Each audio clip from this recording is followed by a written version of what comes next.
guardo magari per un attimo, di sfuggita nel portone di un palazzo. Si rispecchia un lampo o un bagliore che non so se son io e la coda del diavolo.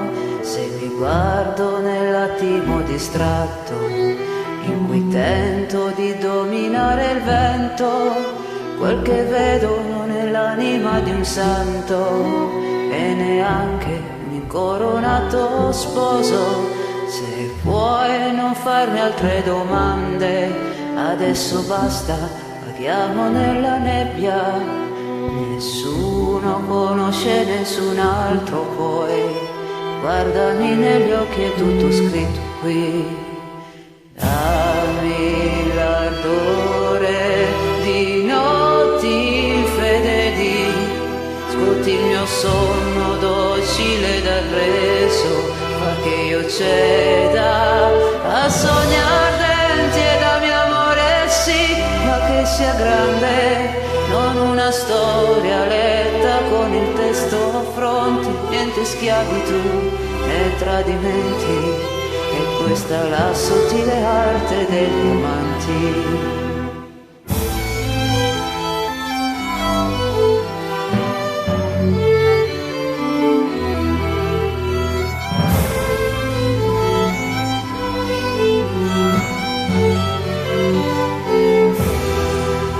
Io non so se conosci quel che sei, o sei quella a cui volevi somigliare, ma temo che basti un po' di sole a scioglierci le ali ed abbagliarci, sai.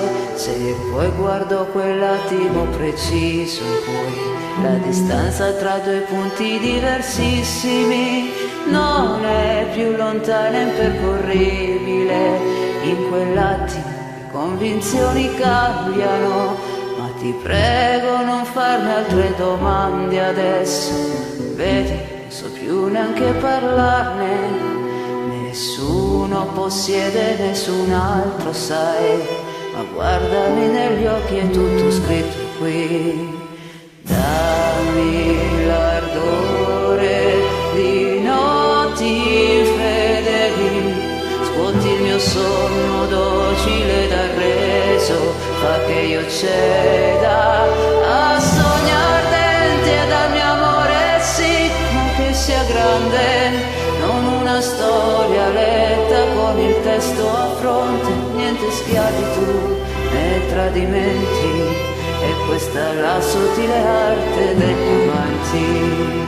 E dammi l'ardore di notti fedeli, scuoti il mio sonno docile dal reso, fa che io ceda a sogni ardenti e dal mio amore sì, ma che sia grande, non una storia letta con il testo a fronte, niente schiavitù né tradimenti, e questa è la sottile arte degli amanti.